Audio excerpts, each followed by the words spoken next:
Solution কেমিস্ট্রির আজকে আমরা 6 ক্লাসে এসেছি।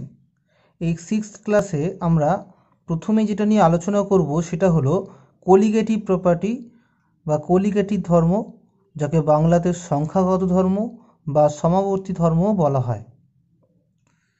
এখন এই ধর্মটা কি অ্যাকচুয়ালি বলছে, দ্রবণের কিছু কিছু ধর্ম রয়েছে, সেগুলি দ্রবণে উপস্থিত দ্রাবের প্রকৃতির উপর নির্ভর করে না, শুধুমাত্র দ্রাবের কণার সংখ্যার উপর নির্ভর করে।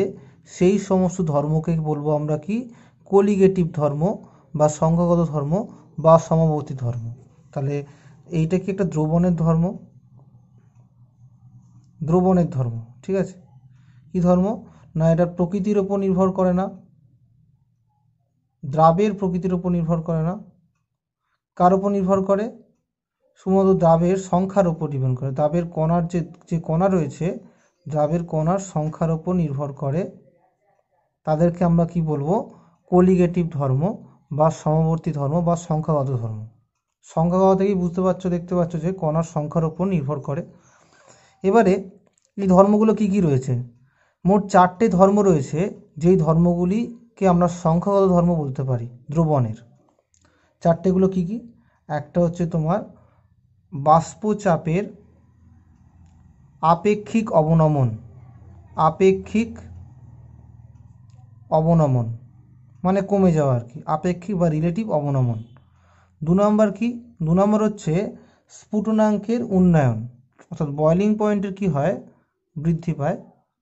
স্ফুটনাঙ্কের উন্নয়ন অর্থাৎ বৃদ্ধি পায়। 3টা কি?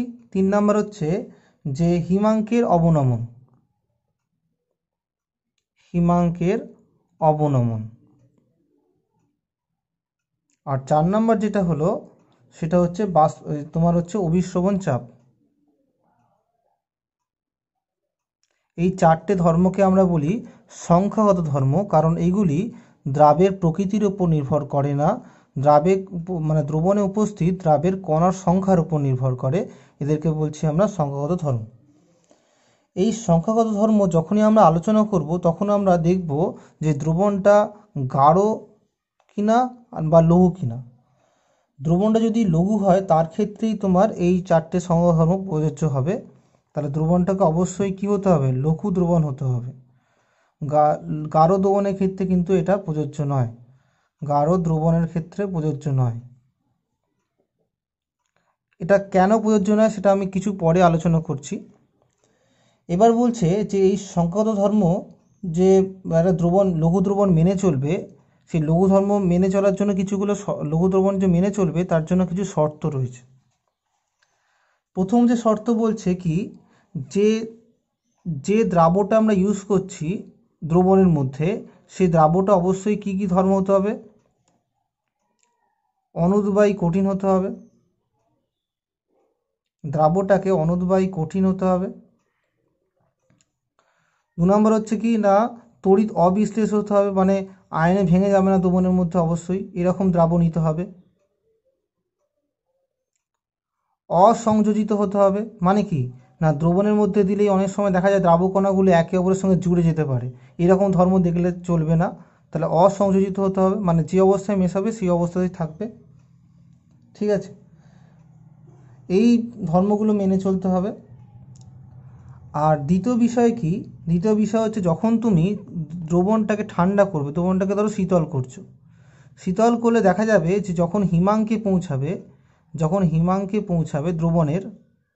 দ্রবণের হিমাঙ্কে দেখা যাবে তোমার যে দ্রাবক কণাগুলো কি হবে? কঠিন আকারে বেরিয়ে আসবে, মানে বরফ হয়ে গেছে, মানে কঠিন হয়ে গেছে, কঠিন হয়ে সেটা কি হবে? বেরিয়ে আসবে। কিন্তু এর মধ্যে কিন্তু কোনো দ্রাবকণা থাকবে না। মানে যদি আমি কঠিন দ্রাবকগুলোর কথা বলি, কঠিন টুকরোর মধ্যে কিন্তু কোনো দ্রাবকণা উপস্থিত থাকবে না, সেটা আলাদা করে দ্রবণের অন্য পাশে থাকবে যখন তুমি এটাকে জমিয়ে দিয়েছো। কিন্তু দ্রাবক কঠিনগুলোর মধ্যে কিন্তু দ্রাবকণার অস্তিত্ব থাকবে না। এবার যেটা বলছে, আমরা প্রথম যে কোলিগেটিভ প্রপার্টি নিয়ে আলোচনা করব সেটা হচ্ছে দ্রবণের বাষ্পচাপের আপেক্ষিক অবনমন। একটা জিনিস তোমাদেরকে বলেছিলাম রাউল্টের সূত্র পড়ানোর সময়, যে ধরো কোনো একটা দ্রাবক নিয়েছো, বিশুদ্ধ দ্রাবক, এবং কি আরেকটা পাত্রে সেম পরিমাণ দ্রাবক নিয়েছো, কিন্তু তার মধ্যে কি করেছো না একটা দ্রাবক মিশিয়ে দিয়েছো, মানে এটা দ্রবণ, এটা একটু অ্যাকচুয়ালি, আর এটা কি দ্রাবক, বিশুদ্ধ দ্রাবক। এখন আমি অলরেডি বলেছিলাম যে যদি সেম পরিমাণ দ্রাবক এখানেও ইউজ করো আর সেম পরিমাণ এখানেও দ্রাবক রয়েছে, এখানে এক্সট্রা দ্রাবক অ্যাড হয়েছে, তাহলে বলেছিলাম যে এখানে যে বাষ্পচাপটা সেটা কি হবে, মানে বিশুদ্ধ অবস্থায় বেশি থাকে, যখন তুমি দ্রবণে পরিণত করবে বাষ্পচাপটা কমে যাবে। তাহলে মনে করছি এখানের বাষ্পচাপটা আমি P0 নাম দিচ্ছি এটাকে, আর যখন আর কি সেটা দ্রবণে পরিণত করেছো এর বাষ্পচাপটাকে আমি P নাম দিচ্ছি। এখন অবশ্যই আমি একটু আগে বললাম যে যেহেতু বাষ্পচাপের অবনমন ঘটে বা কমে যায়, তাই আমি বলতে পারি কি যে P0টা বেশি ছিল, Pটা এখন কমে গেছে, P0 গ্রেটার দেন P। এখন তাহলে অবনমন কত হয়েছে, তাহলে অবনমন সমান যদি বলি, অবনমন মানে বাষ্পচাপের অবনমন, শুধুমাত্র অবনমন, সেটা কত হবে P0 মাইনাস P, মানে কতটা কমে গেছে, হ্রাস পেয়েছে কত P0 মাইনাস P, আগে P0 ছিল এখন দ্রবণে পরিণত করতে P হয়ে গেছে, তাহলে হ্রাস পেয়েছে P0 মাইনাস P। এখন যদি বলে আপেক্ষিক অবনমন মানে রিলেটিভ অবনমন, বাষ্পচাপের আপেক্ষিক অবনমন হচ্ছে P0 minus P by P0, অর্থাৎ আমরা এই যে বিয়োগ ফলটাকে, অবনমনটাকে আমরা কি করছি না দ্রাবকের, বিশুদ্ধ দ্রাবকের বাষ্পচাপ দ্বারা ভাগ করে দিচ্ছি। ঠিক আছে, এইটাকেই বলা হয় কি না বাষ্পচাপের আপেক্ষিক, দ্রবণের বাষ্পচাপের আপেক্ষিক অবনমন। এটাকে সাধারণত ডেল পি বাই P0 দিয়ে রিপ্রেজেন্ট করতে হবে। ডেল পি মানে কি, কতটা পরিবর্তন হয়েছে দ্রাবক অবস্থা থেকে দ্রবণ অবস্থায় যাওয়ার সময়। এবার এখানে রাউল্টের একটা সূত্র রয়েছে। রাউল্টের সূত্র কি বলছে, এই যে আমরা বলছি না যে বাষ্পচাপের আপেক্ষিক অবনমন, এই বাষ্পচাপের আপেক্ষিক অবনমন অর্থাৎ P0 minus P by P সমান হচ্ছে x2, এটা হচ্ছে রাউল্টের সূত্র। এখন x2টা কি, x2টা হচ্ছে দ্রবণে দ্রাবকণার বা দ্রাবকণার মোল ভগ্নাংশ, শুধু দ্রাব, ঠিক আছে, দ্রাবের মোল ভগ্নাংশ। এখন এটা হচ্ছে রাউল্টের সূত্র। তাহলে রাউল্টের সূত্র কি বলে, রাউল্টের সূত্র এটাই বলছে যে কোনো অনুদ্বায়ী তড়িৎ অবিশ্লেষ্য অসংযোজিত কঠিন দ্রাবের লঘু দ্রবণে বাষ্পচাপের আপেক্ষিক অবনমন সমান হচ্ছে, মানে দ্রাবের মোল ভগ্নাংশের সঙ্গে সমান হচ্ছে। ওকে, এবার এটা এই সূত্রটা কোথা থেকে আসছে, প্রশ্ন আসতেই পারে এই সূত্রটা কোথা থেকে দিলেন, এটা তো আকাশ থেকে পড়েনি। এই সূত্রটা আমি অলরেডি তোমাদেরকে তোমার একটা অন্য সূত্র পড়িয়েছিলাম রাউল্টের সূত্র থেকে, মনে করে দেখো দেখি একটু, P সমান x1 ইন্টু P10, ঠিক আছে। এখন সরি P0 বলছি এখানে, যেখানে x1টা কি, x1টা হচ্ছে দ্রাবকের মূল ভগ্নাংশ। এটা আমি তোমাদেরকে রাউল্টের সূত্র পড়ানোর সময় পড়িয়েছিলাম যে কোনো দ্রবণের বাষ্পচাপ সমান দ্রবণে দ্রাবকের মূল ভগ্নাংশ ইন্টু বিশুদ্ধ অবস্থায় দ্রাবকের বাষ্পচাপ, তাকে P0 বলছি। P0 বিশুদ্ধ অবস্থায় দ্রাবকের বাষ্পচাপ বলেছিলাম অলরেডি, এটা বলেছি। এবার তুমি কি করে দাও, তুমি জাস্ট P বাই P0 সমান কি x1 হবে। এখন দুদিকে এরম কি করতে পারি আমরা যে 1 মাইনাস P বাই P0 সমান 1 মাইনাস x1, মানে দুদিক থেকে আমি মানে দুদিকের সংখ্যার থেকে 1 দিয়ে বিয়োগ করে দিলাম, এদিকেও 1 মাইনাস করলাম, এদিকেও 1 মাইনাস করলাম। এখন আমরা জানি কি যে দুটো যেহেতু পদার্থ রয়েছে তাদের মূল ভগ্নাংশের যোগফল কত হয়, 1 হয়। তাহলে x2 সমান কি 1 মাইনাস x1, তাহলে এই 1 মাইনাস x1 এর জায়গায় কী বলতে পারি, x2 বসাতে পারি, তাহলে x2 বসালাম। আর এদিকে বিয়োগফলটা কি হচ্ছে, ওপরে P0 মাইনাস P লসাগু করলে বাই নিচে P0 হচ্ছে। তাহলে আমরা দেখতে পেলাম যে এই সূত্রটা পেয়ে গেলাম যে বাষ্পচাপ আপেক্ষিক অবনমন দ্রবণের দ্রাবকণার, মাইন্ডেড দ্রাবকণা, যে দ্রাবটা মেশা হচ্ছে তার মূল ভগ্নাংশের উপর নির্ভর করে। ওকে, এখন দেখো তোমাদের একটা জিনিস লক্ষ্য করে দেখো যে এখানে কি বেরোচ্ছে, বাষ্পচাপের আপেক্ষিক অবনমন সমান দ্রাবকণার মূল ভগ্নাংশ বেরোচ্ছে। এখন মূল ভগ্নাংশ মানে কি, ওই তোমার দ্রাবকণার মোলকে যদি টোটাল মোল সংখ্যা দিয়ে ভাগ করে দিই, মানে দ্রাব এবং দ্রাবকের মোল সংখ্যা দিয়ে ভাগ করে দিই, যোগফল দিয়ে ভাগ করে দিই, তাহলেই আমরা কি বেরোয় না এই যে মূল ভগ্নাংশ বেরোয়। এখন মূল ভগ্নাংশ অবশ্যই তাহলে কণার সংখ্যার উপর ডিপেন্ড করছে, মানে দ্রাব কণার সংখ্যার উপর ডিপেন্ড করছে। এখন যেহেতু মূল ভগ্নাংশ দ্রাবের কণার সংখ্যার উপর নির্ভর করে, তাই দেখতে পাচ্ছি আমরা যে আপেক্ষিক অবনমনটা বাষ্পচাপের সেটাও দেখতে পাচ্ছি কি না কণার সংখ্যার উপর নির্ভর করছে, ওই জন্য একে বলছি একটা কলিগেরি প্রপার্টি। বা সংখ্যাগত ধর্ম, এই বাষ্পচাপের আপেক্ষিক অবনমনটা চারটের মধ্যে এইটা একটা অন্যতম সংখ্যাগত ধর্ম। এবার যে বিষয়টা আসছে সেটা বলছে কি, যে এই যে আমরা বাষ্পচাপের আপেক্ষিক অবনমন পড়লাম সেটা কি উষ্ণতার উপর নির্ভর করে? এখন তোমাদেরকে আমরা বলেছিলাম যে উষ্ণতা বৃদ্ধিতে বাষ্পচাপের কি পরিবর্তন হয় সেটা আমি বলেছিলাম যদি তুমি বিশুদ্ধ দ্রাবক নাও বা দ্রবণ নাও, তাহলে এটা দ্রাবক আর এটা দ্রবণ, দুটো ক্ষেত্রেই দেখা যাবে যদি উষ্ণতা বাড়াও তাহলে বাষ্পের পরিমাণটা বৃদ্ধি পাবে উপরের অংশে, আর বাষ্পের পরিমাণটা বৃদ্ধি পেলে কি হবে, বাষ্প চাপের মানটাও বৃদ্ধি পাবে। তাই দুটো ক্ষেত্রে কি হয়, উষ্ণতা বৃদ্ধি করলে বাষ্প বাড়ে, বাষ্প বাড়ে, বাষ্প বাড়লে কি হবে, বাষ্প চাপও বাড়বে, চাপও বাড়বে, তাই তো। এবার প্রেসার কুকারে কি দেখেছো, যত উষ্ণতা বৃদ্ধি পাবে তত তো জলটা বাষ্প হয়ে গিয়ে বেশি প্রেসার দেয়, যার ফলে আর কি মানে সিটি ওঠে, তাই না? তাহলে বাষ্প চাপের জন্যই তো সিটিটা ওঠে। বাষ্পচাপ বৃদ্ধি করে, উষ্ণতা বৃদ্ধি পেলে বাষ্পের পরিমাণটা বাড়ে, যার জন্য বাষ্পচাপটা বাড়ে। এখন তাহলে উষ্ণতা বৃদ্ধি করলে বাষ্পচাপটা বৃদ্ধি পায়। কিন্তু যদি বলি আপেক্ষিক পরিবর্তন, দেখো আপেক্ষিক পরিবর্তন মানে বোঝাচ্ছে কি, যে আপেক্ষিক মানে প্রথমত বাষ্পচাপের অবনমনকে আমরা বিশুদ্ধ দ্রাবকের বাষ্পচাপ দিয়ে ভাগ করছি। এই ভাগফলটা দেখতে পাচ্ছি কিন্তু তোমার মোল ভগ্নাংশের সঙ্গে সমান হচ্ছে। এখন মোল ভগ্নাংশ মানে x2, সেটা তো উষ্ণতার উপর নির্ভর করে না।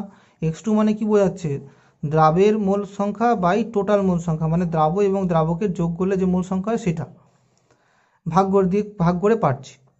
তাহলে এখন বুঝতেই পারছো যে যেহেতু এই যে মোল ভগ্নাংশ সেটা উষ্ণতার উপর নির্ভর করে না, আর যেহেতু মোল ভগ্নাংশ সমানই আমার কি না আপেক্ষিক অবনমন, তাই আমরা বলতে পারি কি না, আমরা বলতে পারি যে এই যে আপেক্ষিক অবনমনটা সেটা উষ্ণতার উপর নির্ভরশীল নয়, উষ্ণতার উপর নির্ভরশীল নয়। তাহলে বাষ্প চাপগুলো নির্ভরশীল হলেও তাদের আপেক্ষিক অবনমনটা সেটা উষ্ণতার উপর নির্ভরশীল নয়। কারণ দেখতে পাচ্ছি যে তার সাংখ্য মানটা হচ্ছে মোল ভগ্নাংশের সঙ্গে সমান, এবং মোল ভগ্নাংশটা যেহেতু মোলের উপর ডিপেন্ড করে, সংখ্যার উপর ডিপেন্ড করে, আর উষ্ণতা বৃদ্ধি করলে তো সংখ্যার পরিবর্তন ঘটবে না, কারণ পাত্রের মধ্যে তো মোল সংখ্যা একই থাকবে, পরিমাণটা তো একই থাকবে, উষ্ণতা বৃদ্ধি করলে তো পরিমাণের পরিবর্তন ঘটে না। সেই কারণে আমরা বলতে পারি যে এটা উষ্ণতার উপর নির্ভরশীল নয়। এবারে আমরা যে এতক্ষণ পড়লাম যে বাষ্পচাপের আপেক্ষিক অবনমন সেটাকে সংখ্যাগত ধর্ম বলে কেন, আমি তো একটা বিষয় বললাম তোমাদের যে P0 minus P by P0 এটা x2 এর সঙ্গে সমান হচ্ছে, আর x2 তো তোমার সংখ্যার উপর নির্ভরশীল, মানে দ্রাবক কণার সংখ্যার উপর এবং দ্রবণ নির্ভরশীল। এখন এক্সপেরিমেন্টাল কি করে বোঝাবে যে এই যে আপেক্ষিক অবনমনটা, বাষ্পচাপের আপেক্ষিক অবনমন সেটা একটা সংখ্যাগত ধর্ম। তার জন্য আমি কি করছি, দুটো পাত্র নিয়েছি, দুটো পাত্রে একই দ্রাবক, মনে করো জল, এখানেও জল আছে, এখানেও জল আছে, এখানেও 10 ml জল আছে, এখানেও 10 ml জল আছে, মানে একই পরিমাণ দ্রাবক, নির্দিষ্ট দ্রাবক একই পরিমাণ নেওয়া হয়েছে দুটো পাত্রে, জলটাকে নির্দিষ্ট পরিমাণ নেওয়া হয়েছে দুটো পাত্রে। এবার এই পাত্রে মনে করা হলো এ নেওয়া হচ্ছে আর এই পাত্রে বি নেওয়া হচ্ছে। এখন উল্লেখ্য বিষয় হচ্ছে এ এবং বি দুজনেরই মোল সংখ্যা সমান, মানে একই পরিমাণ এ এখানে নেওয়া হয়েছে, তার একই পরিমাণ বিও এখানে নেওয়া হয়েছে। মনে করো 5 মোল এও নেওয়া হয়েছে আর 5 মোল বি, 5 মোল এটাকে এই পাত্রে ঢালা হয়েছে, 5 মোল বিটাকে এই পাত্রে ঢালা হয়েছে। আর এ বি গুলো সবাই কিন্তু অনুদ্বায়ী, যেটা আর কি শর্তটা যেটা বলেছিলাম, অনুদ্বায়ী, কঠিন, তোমার তড়িৎ অবিশ্লেষ্য, আর তার কি বলেছিলাম না, না এটা তোমার অসংযোজী, মানে সংযোজিত হয় না দ্রবণের মধ্যে চলে গেলে। তাহলে এই সমস্ত ধর্মগুলো মেনটেন করছে আর পরিমাণটা একই।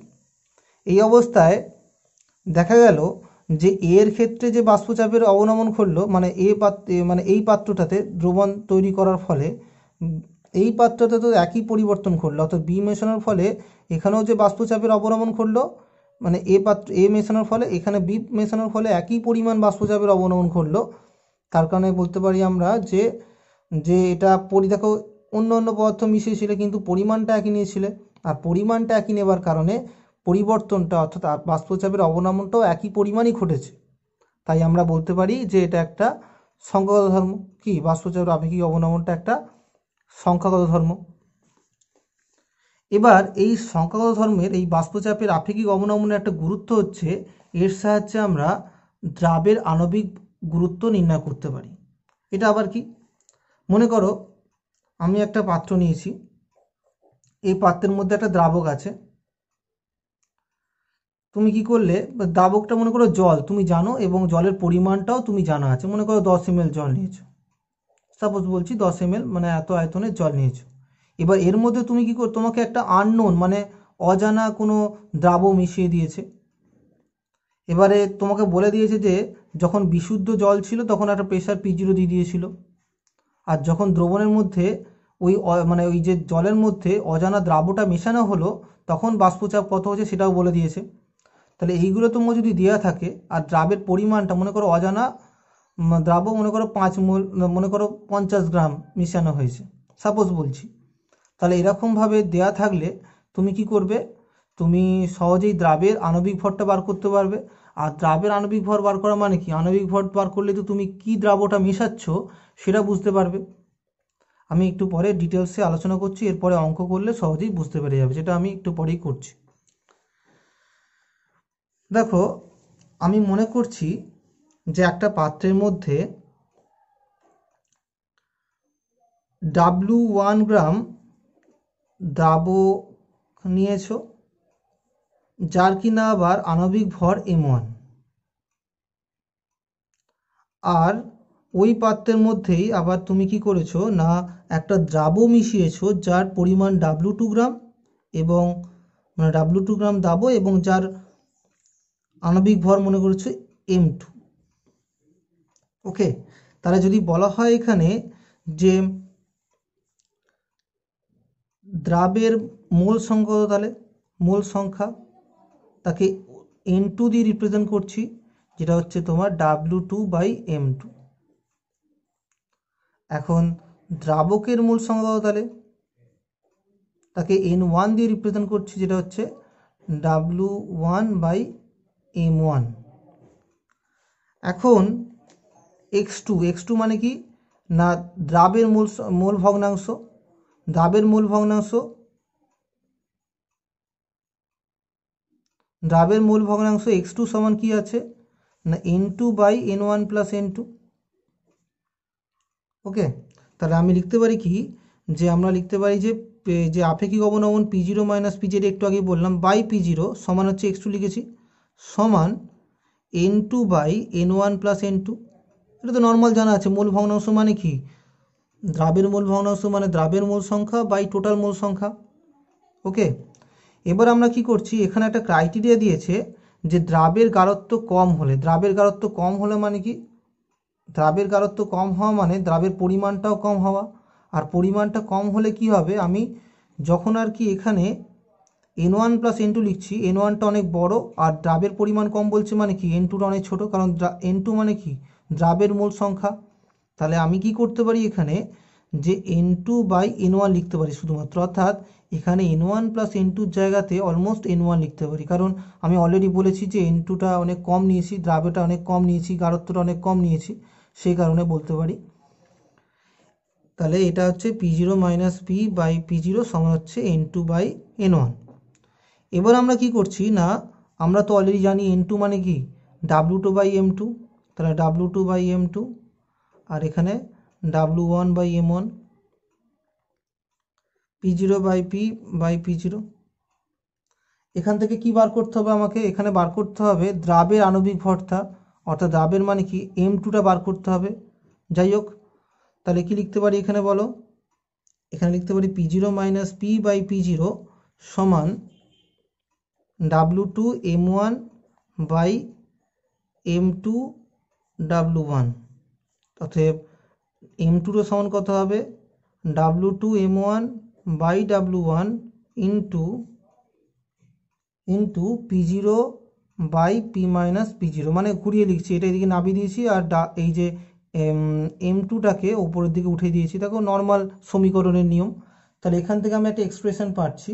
এখান থেকে দেখো তুমি যদি আর কি জানো P0 যদি জানা থাকে, অর্থাৎ বিশুদ্ধ দ্রাবকের বাষ্পচাপ জানা থাকে, দ্রবণের বাষ্পচাপ জানা থাকে, তোমাকে যদি বলে দেওয়া থাকে যে দ্রাবক যেটা নিচ্ছ সেই দ্রাবকের আণবিক ভর কত, আর তোমার দ্রাব এবং দ্রাবকের যদি পরিমাণটা জানা থাকে, এগুলো সব যদি জানা থাকে, তাহলে তুমি M2 এর মানটা সহজেই বার করতে পারবে। তাহলে এইভাবেই আমরা কি করি না, আননোন দ্রাবের আণবিক অর্থাৎ অজানা দ্রাবের আণবিক ভরটা বার করতে। অজানা কেন বলছি, তোমার যদি বলে গ্লুকোজ বলে, তাহলে তার আণবিক ভর তো তোমার জানা আছে, তুমি সহজে বার করতে পারবে। অজানা কিছু মেশালে তখনই তুমি সেটাকে ইন্টারেস্টিং ওয়েতে বার করে বলতে পারবে যে আণবিক ভর কত এর। এবার আমি একটা ক্রাইটেরিয়া বলেছিলাম যে যে দ্রাবের গাঢ়ত্ব লঘু হলে কি হয়। এবার আমরা কি করছি, দ্রাবের গাঢ়ত্ব যদি একটু বেশি হয় তাহলে কি হবে, তাহলে তো আমরা আর নেগলেক্ট করতে পারবো না ওই ইনটু জায়গাটাকে, তোমরা আগের পৃষ্ঠাটা দেখবে অবশ্যই, তাহলে আমরা তো নেগলেক্ট করতে পারবো না। এবার আমরা কি জানি, সূত্রটা কি জানি, P0 minus P by P0 সমান হচ্ছে x2। x2 মানে আবার জানি কি N2 by N1 plus N2, এটা আমরা নর্মালি জানি। এখানে তো আর আমরা সহজে N2টাকে নেগলেক্ট করতে পারবো না, তাই আমরা কি করছি, উল্টে দেবো। অর্থাৎ P0 by P0 minus P সমান হচ্ছে N1 plus N2 by N2 সমান হচ্ছে কি হবে বলো, N1 বাই N2 প্লাস 1 হবে কি, আমি কি করছি, এটাকে একবার N2 দিয়ে ভাগ করছি, প্লাস এটাকে একবার N2 দিয়ে ভাগ করছি, করা যেতেই পারে, অঙ্কের নিয়ম। আচ্ছা, এবার কি হচ্ছে, আমি একটাকে এদিকে নিয়ে চলে আসবো, তাহলে P0 by P0 minus P minus 1 সমান হচ্ছে N1 বাই N2। তাহলে P0 minus P0 plus P, লসাগু করছি নর্মাল নিয়মে, করলে কি হচ্ছে N1 বাই N2 আসছে। আচ্ছা, এটাকে এখান থেকে এখানে লিখছি জায়গা নেই বলে, তাহলে P বাই, এটা কাটাকুটি হয়ে যাচ্ছে, তো P by P0 minus P সমান হচ্ছে N1 বাই N2 আসছে। এখন N1 মানে তো নিশ্চয়ই জানা আছে তোমার কি, W1 বাই M1, এটা মানে কি W2 বাই M2, এটা বাই কি P by P0 minus P. এখান থেকে তোমাকে যদি লিখি W1 M2 by M1 W2, তাহলে এখান থেকে কি পাচ্ছি, তুমি পাচ্ছ এখানে যে M2 সমান কত পাচ্ছ না, M2 সমান পাচ্ছ M1 W2 by W1 into P by P0 minus P. এই যে ফর্মুলাগুলো বেরোচ্ছে এর সাথে তুমি আর একই রকমভাবে M2টা অর্থাৎ দ্রাবের আণবিক ভরটা বার করতে পারবে। নেক্সট বলছে যে বাষ্পচাপের আপেক্ষিক অবনমন সংক্রান্ত রাউল্টের সূত্র। এটা কি না, আমি অলরেডি বলেছি তোমাদেরকে যে এই যে সূত্রগুলো প্রযোজ্য হচ্ছে, এই যে ধর্মগুলো মেনে চলছে, কখন হবে, যখন আর কি তড়িৎ অবিশ্লেষ্য অনুদ্বায়ী অসংযোজী হতে হবে, সংযোজিত হতে হবে, এটা বলেছিলাম। এটা কেন বলেছিলাম বলো তো, দেখো যদি তুমি মনে করো তুমি মেশাচ্ছ NaCl মেশাচ্ছ জলের মধ্যে, তুমি নির্দিষ্ট পরিমাণ নিয়েছো কিন্তু NaCl মেশাচ্ছ, NaCl কি হবে, NaCl ভেঙে গিয়ে Na প্লাস Cl মাইনাস আয়নে ভেঙে যাবে না, মানে নুনটা ভেঙে যাবে। এখন আমি বলেছি যে এই সংখ্যাগত ধর্ম হচ্ছে কি দ্রাবের কণার সংখ্যার উপর ডিপেন্ড করে, সেটা প্রকৃতির ওপর নয়। তাহলে দেখতে পাচ্ছি তুমি যে ধরো 10টা NaCl অণু নিয়েছিলে, কিন্তু সে ভেঙে গেলে কটা হয়ে গেল, 20 হয়ে গেল। তাহলে দেখতে পেলে কণার সংখ্যা পরিবর্তন হয়ে যাচ্ছে, পরিবর্তন হলে তো ক্যালকুলেশনটাও পরিবর্তন হয়ে যাচ্ছে। ওই জন্য আর কি ভেঙে গেলে যে সমস্ত দ্রাবক ভেঙে যাবে তার ক্ষেত্রে প্রযোজ্য নয়। আবার অন্যদিকে যারা আর কি তোমার যে সমস্ত অণু কি হয় না জুড়ে যায় দ্রাবের মধ্যে, তাহলে তাদের ক্ষেত্রেও এটা প্রযোজ্য হবে না, মানে সংযোজিত হয়ে যায়, তার ক্ষেত্রেও এটা প্রযোজ্য হবে না, কারণ তাতেও কি হবে, কণার সংখ্যা কমে যাবে, কণার সংখ্যা কমে গেলে কি হবে, সংঘধর্ম পরিবর্তন হয়ে যাবে। আর 2 নম্বর বিষয় যেটা বলছে সেটা হচ্ছে কি না, সেটা বলছে তোমার যে এটা কেবলমাত্র লঘু দ্রবণের ক্ষেত্রেই প্রযোজ্য, আমরা গাঢ় দ্রবণের ক্ষেত্রে প্রযোজ্য নয় বলেছি অলরেডি। কারণ গাঢ় দ্রবণ যদি নাও, তাহলে গাঢ় দ্রবণে কি হবে, গাঢ় দ্রবণে কণাগুলো খুব ঘিঞ্জি থাকবে, যার কারণে তাদের মধ্যে আকর্ষণ বল বৃদ্ধি পাবে।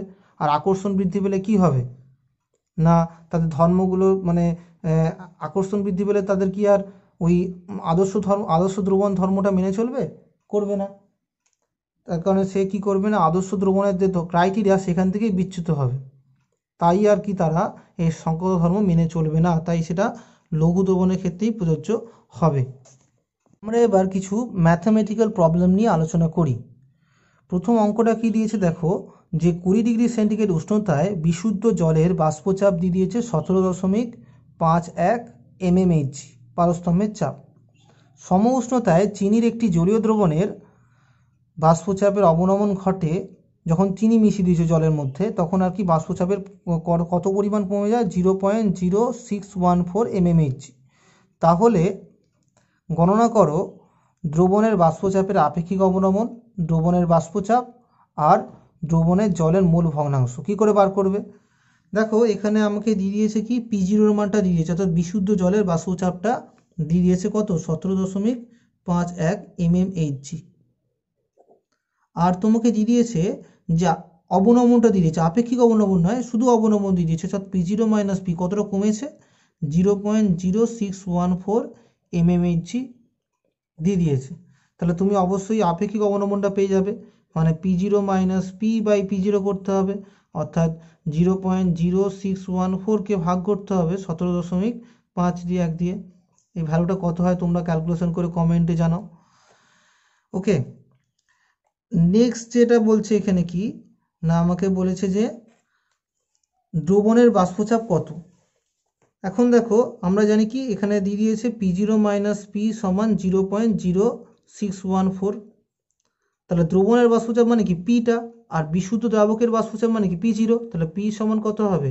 P0 - 0.0614। এখন P0 এর মানটা কত? 17.51 মাইনাস এই ভ্যালুটা বসিয়ে দাও 0.0614, বিয়োগ করলে বিয়োগফলটা কত হবে তোমরা ক্যালকুলেট করো। আর নেক্সট যেটা বলেছে কি না, দ্রবণে জলের মোল ভগ্নাংশ। আচ্ছা দেখো আমরা কি জানি, P0 - P/P0 সমান কি x2। x2 মানে কি বোঝাচ্ছে? চিনির মোল ভগ্নাংশ, মানে চিনি তো এখানে দ্রাবক, তাহলে চিনির মোল ভগ্নাংশ। তাহলে দেখো যেহেতু এই ভ্যালুটা তোমার জানা হয়ে গেছে অলরেডি, তাহলে x2 মানটা তুমি বার করতে পারো কত হয়। x2 মানটা তো এটাই হবে। এখন x1 সমান কত? 1 - x2, কারণ x1 এবং x2 যোগ করলে কত হয়? 1 হয়। তাহলে সেখান থেকে তুমি বিয়োগ করলেই বার করতে পারবে ভ্যালুটা কত হচ্ছে, অর্থাৎ দ্রাবকের অর্থাৎ জলের মোল ভগ্নাংশ বার করতে পারবে।